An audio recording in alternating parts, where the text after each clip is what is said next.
So you're interested in the Bazaar, but don't want to watch the 1.5 hour video from Raran and Reynad. Well, I've got you covered. I'm going to sum up everything you've missed, but then you should totally go and watch the full video. There's plenty more you can learn. You should know, I'm a bit of a legend on Pelago. Hello, I'm Artificer or Greg, and I have made now close to 200 videos about the Bazaar at this point. And we are still learning a ton of new information just a few days prior to the closed beta launch. If you're just finding out about the Bazaar, we have a very basic introduction video I can't recommend enough, and if you want more details, having just watched said Raran video, then you can look at our back catalogue. You could easily lose a few days learning about the Bazaar here. Anyway, I'm going to break down the Raran video into 3 sections: new stuff they've added, shit we knew about but now know for sure, and things they're working on for the future. So let's start with the here and now. The first new thing we were treated to was the tutorial for players. Now, as some of you guys know, I have had hands-on experience with the Bazaar myself now, although I'm trying my best not to break NDA, but I think it's safe for me to say that the tutorial I actually found was pretty good. I see a lot of comments from folks saying that the Bazaar looks exceedingly complex and difficult, and while it does have layers of complexity to it, actually playing the Bazaar is incredibly easy. And I think this tutorial does a very good job of holding your hand as you make your first few decisions, as you realise, yeah, it is very, very simple to play. So yeah, great tutorial, it gets you started and then gets you struck straight into the game. They've also fucked with player and NPC health again. We've seen this throughout the entire development of the Bazaar, although it's now happening very close to launch, where we used to start with 100 health and the first NPCs would have like 15 health and they'd be, killed by a light breeze. We now start at 250 health, or at least that's what we saw in this one video, and the NPCs you're fighting day 1 have 100 health. This doesn't have too many implications, it just means that relying on the sandstorm to kill that first NPC might be a little bit harder. It also makes players a little tankier early on. One thing, perhaps one of the very first things they've introduced that I'm not massively happy about, although I haven't got a first-hand experience of because this wasn't in the test, is the introduction of some very random events. The first examples of non-player agency RNG in the Bazaar. There is a caravan event where previously you would go to it and one of the many options you could pick would be a fight. I loved this because I love running items like Langjan that Raran was using and showing Reynad how strong it was, so that's going to get nerfed, thanks Raran. Regardless, that was one of the ways that I used to scale that item during the playtest. They've now changed that event so that that particular option to go with the caravan and defend the caravan, that is now an extremely random event where it'll pluck from a pool of random options what will happen to you. Now that might sound no different from going to the Bazaar each hour and getting a bunch of random events, do you see JJ or do you see Andy, but then you get to choose which of those 3 to go to. And then once you go to them, you get to choose which of their items or skills you buy, or none of them, right? But with this new iteration of spell, as Reynad calls it, the sort of events within events, this is entirely random. It just picks at random one of the things to happen to you, and they do happen to you. Now, there are examples of this already happening. There is, I think, even in the exact same encounter, or at least one very similar, you can get between 2 to 4 gold. But that's a lot different from maybe getting 1 XP to getting an incredible NPC fight that can scale your build and give you items that you need, to fighting an NPC that you have 0 chance of beating. So we'll see how far they've gone with these random spells. Hopefully they're not too rampant, but only time will tell. For now, I'm going to give them the benefit of the doubt, as everything else RNG-wise has been exceptional from the Bazaar team. Another big change is that items now specify if they need to be on your board for the end of day or end of hour effects. So items like shovel trigger in your stash. The general rule that Reynad presented was that if it is a combat effect, it needs to be on your board. If it's not a combat effect, it works from anywhere unless stated otherwise. So the Vanessa Wanted poster, for example, states otherwise. It gives you 1 XP if you win a PvP fight, but then states if this is on your board, you get an extra 1 XP, and then it has a passive combat effect of 10 crit chance as well. They've also tried to introduce more interlinked effects between the different conditions you can apply in the Bazaar. One example we got in this video was that when you heal, you now cleanse 1 stack of burn and poison from yourself. Previously, burn and poison builds used to be pretty strong. Rain had said himself in a few videos now that burn was potentially too strong. And this is one of the ways they've nerfed it. Along with making shielding reduce burn's effectiveness by 50%, you can now also heal to cleanse burn and poison from yourself. So a nice little way to bring heal builds up a little bit. They were struggling compared to shielding builds and all the other damagey type builds. So I like the change. We'll see how it goes. One of the huge reveals for me was the new Radiant enchantment. So enchantments got revealed to us very recently. They are basically the ability to add a word to your item. So it could be like the Langjan, let's say, that Raran was using. You could make it a heavy Langjan, and that heavy added to the front of it, all that does is when it triggers, it would also slow an enemy item. Or it could be the icy Langjan and it would freeze an enemy item. Or the fiery Langjan and it would burn the enemy. You get the picture. While the Radiant Langjan, or the Radiant anything, in this case it was a Radiant Powder Keg, which has a very interesting synergy. Radiant stops items from being slowed, frozen, or destroyed. That is incredible. While I love having slow, freeze, and now destroy as options in the game, and it's really fun to build around them, what really isn't fun is when you're running a build that is very heavily countered by those sorts of things, and you have zero way of stopping it. The way it was working towards the end of the last Friends and Family is that you basically just didn't run, let's say, large item Pygmalion builds, where you would have like 3 large items and 1 small item, because freeze or slow would just completely render your build useless. Now, at least for those builds, you have an option. You can pick up a Radiant enchantment if you get to the right event, which will allow at least one of your items to be working without restriction, and hopefully should be able to overcome that weakness in your build. Ranked wins, we finally know what's happening with those. If you get 4 wins, there is no movement on the board. If you get 7 wins, you move up 1 spot, and if you get 10 wins, you move up 2 spots. And you also get your regular chests for winning alongside that. This is interesting from someone that comes a lot more in terms of playing ranked from the MOBA world. Obviously, big strategy and card gamer as well, but I tend to be a lot more casual. My ranked experiences sucked a lot more because you regularly go down, right? If you lose a game or don't play very well, you will lose rating. You would move down a spot. So when Reynad didn't say anything about going down, I was very happy, and then remembered that it's going to be a ladder type system. But for me at least, it'll be a breath of fresh air to not have to worry about going down by playing ranked. That means that there isn't this barrier of entry to ranked where you're afraid to play your 1 free ranked ticket in case you lose. Because losing just means you don't move up, right? There's no reason to not play. You might as well have that one go. If you happen to go on a dream run, then not only do you potentially move up some spots in ranked, but you have access to those ranked rewards, which are locked behind the otherwise gated paywall. And they're giving you free tickets, so you might as well. For me, this ranked system is actually very perfect. Like I say, I'm more of a casual player anyway. I think this ranked system is very casual friendly. I think the people who want to spam ranked won't be as happy with it. However, they should be the ones that are much higher rank and able to go infinite anyway.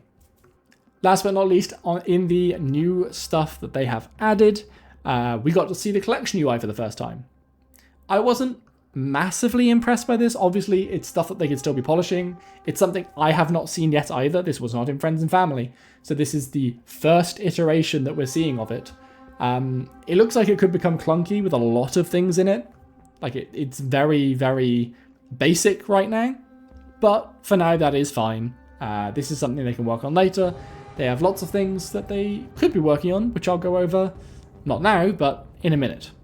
Before I get onto the stuff that they are still working on that is going to be coming soon or in the future, here's some shit that we already knew about but now know for certain, and I will blitz through these, I promise. Encounters absolutely are merchant, event, and free shit. The only reason we saw there was merchant, event in one of the previous videos is because the free shit, they don't have all the art finished for that. They have the non-colored version of the art, and that's what we're going to be seeing in the closed beta version. But Not every piece of artwork is finished for that, and that's probably why they didn't show us in the fancy trailers, because they wanted everything to look cool. So encounters will be merchant, event, free shit, as expected. NPC fights are also easy, medium, hard after day 1. Day 1, they're all 3 the same, at least the same difficulty level. Thereafter, you should have an easy encounter on the left, a medium one, a sort of averagely scaled to your level in the middle, and a hard one on the right. You only get 1 reroll in shops. The reason why I've put this in this section and actually brought it up at all is because we finally got the reasoning for it. Reynad wanted to make sure that we're not able to roll down like in TFT and force meta builds. It's another one of the many mechanics they put in place to avoid metas from sort of forcing their way into the Bazaar and allowing us to continue enjoying this very creative game. Skills can completely revive a build. This is something I obviously knew but wasn't necessarily able to share, but now you've seen it in person. Raren was starting to fall off in his build completely. He was really struggling. He was getting into sort of the mid-late game. I think he had 6 or maybe 7 wins, but was starting to lose. Even though he had some sort of scaling, he needed something else to sort of kick his build into the late game. And it was a skill that did it. He picked up Flurry of Blows, a skill that hastes a weapon whenever you use a weapon. And he had a slow charging but powerful Langzhan weapon alongside a bunch of small weapons. And that instantly fixed his build, and then it just got stronger and stronger from there. So skills are amazing, especially later on. Keep an eye out for them. NPC fights are also as much about what item or skill you could get as they are from the gold and experience you get. This is something that I 100% believe, and a lot of NPC fights I will go to. In fact, pay attention to this when I'm dropping, or look out for this when I drop all of the gameplay that we recorded of friends and family, as well as when I'm playing live over on twitch.tv/rtfcr.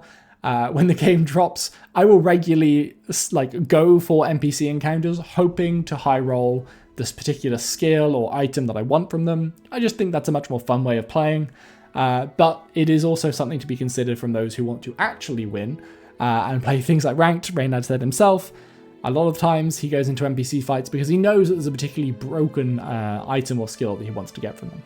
Experience is good. Leveling up is fantastic. As you level up, you get rewards to enhance your build. If you get to level 15 or 16, supposedly, you get an enchantment reward, which is incredible, but it's not XP over everything always.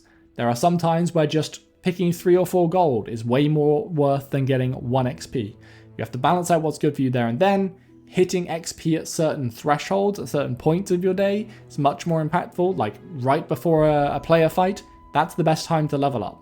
If you're, 1 encounter through your day, you could probably take the gold and use it on some merchants. Infinite skill stacking is still a thing. It is definitely a way of scaling up into the late game. Raren himself, like I said, was starting to hit the maximum that his build could account for, but then he just started buying skills, one after the other, and then the sky is your limit. And lastly but not least, this is mostly for folks who might be joining us somewhat recently, but just to reiterate, heroes can play in any way. Any hero can play in any potential way. They do have a particular set of skills, let's say, and items, that lean towards one playstyle over the other. For example, Vanessa, she has a ton of weapons, many of them small, so she is very much leaning towards the board full of weapons builds, right? But Reynad's favourite way to play Vanessa is a control build, by forcing your enemy to slow down. So every hero can play in every way, they just lean more towards one than the other. This game is all about building synergies and about rolling with the punches and finding whatever you can. Finally, last but not least, the things they are still working on, things to come. A fight recap. That's definitely something a lot of people have asked for, and it absolutely is on the docket for them. It is one of the highest priority things they are working on, but it won't be with us, at least not until the open beta, if not until January. The same is true of the sort of Pokédex of items, as Reynad calls it, and NPCs.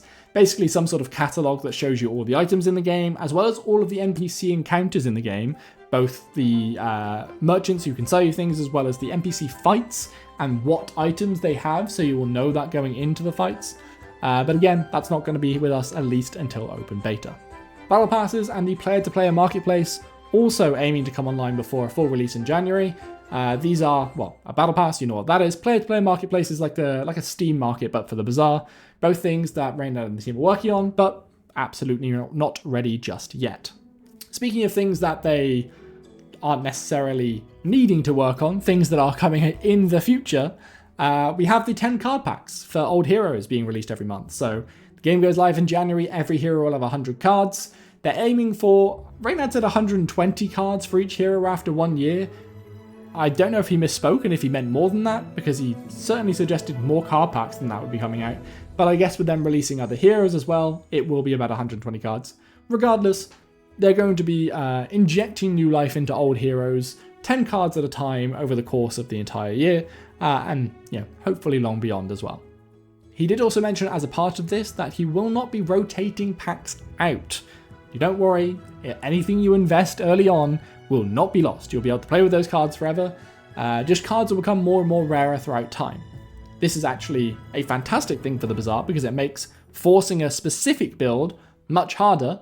However, the Bazaar already has built-in redundancy and will continue to have built-in redundancy. And I'm going to have to try and force myself to stop calling it that, because what it is really is built-in synergy. There'll be a few items that perform similar roles so that they can synergize together or synergize with similar items, but in slightly different ways, which means as more and more items get added, we'll get more of these similar items, but in different varieties. We'll still be able to achieve the same types of builds. It's not like, a full weapon Vanessa in 5 years' time will be completely undoable because you won't be able to find enough weapons because she's been flooded with a bunch of undersea property cards, and that's all you can find now. That's not going to be the case. Vanessa's still going to largely have a majority of items be weapons, especially with new packs. That's not confirmed, by the way. That's my gut feeling, but from the way they're talking about it and the way that we've seen them work on it, that would be my best guess. And you'll be fine to play Vanessa in the same Vanessa-y way going forward, just with a bunch of new shiny toys. Live balancing is another thing they were talking about. Boy, this was an interesting one. So, they intend in the future, again, it's not coming for closed beta, it will still be doing regular patching for closed beta, but they envisage a future where they don't take servers down for maintenance. They don't even need you to cancel your run. Mid-run, they can change the entire balance of the game. So let's say you were, day one, you just started a new build and they do a balance patch, and you buy the Langjan, and the Langjan still does, 50 damage base with plus 50 damage every fight at silver tier? No, it's 25 damage and then plus 50 damage per fight at silver tier. So you just get your Langjan, you hit go next, and tempo patch the game.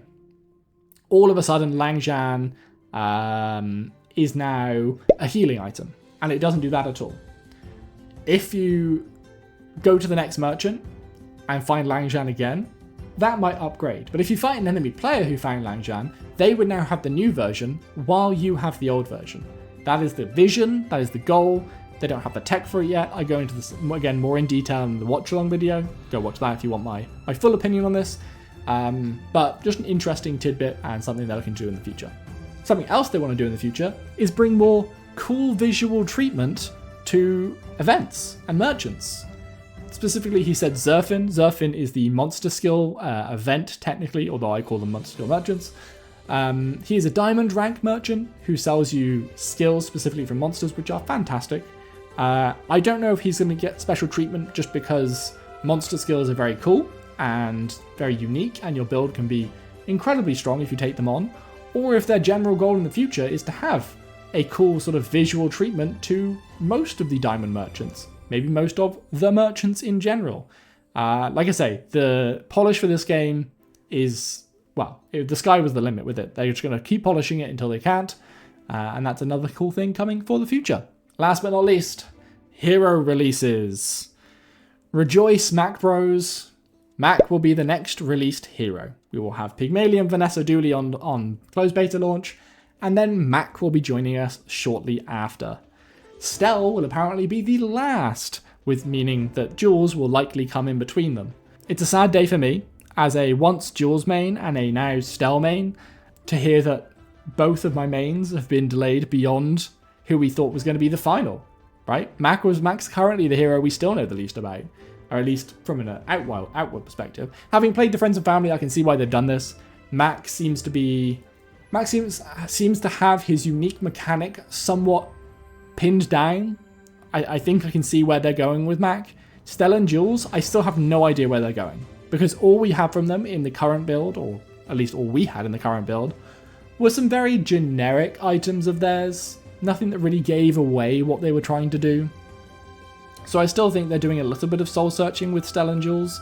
I would have thought Jules more so, but apparently Joy is still a thing. We saw that in a very recent tooltip, so maybe they've just reworked and rethought Joy, and Jules will be coming shortly after Mac. And then Stell, Altitude was supposed to be her thing, but that's potentially long dead. We have no idea. So yeah, we'll see what the future has in store for Stell. The items of hers that we have, I very much enjoy. They are my favourite items in the game so far. So I look forward to still playing with those, because she's not going to have any new items soon. Mac Bros, enjoy your hero. You'll be getting him very soon. For anyone interested in the Bazaar, this is the place to be. We're going to be releasing guides, gameplay, and more daily, and more than daily, for the release of the Bazaar, so you know what to do.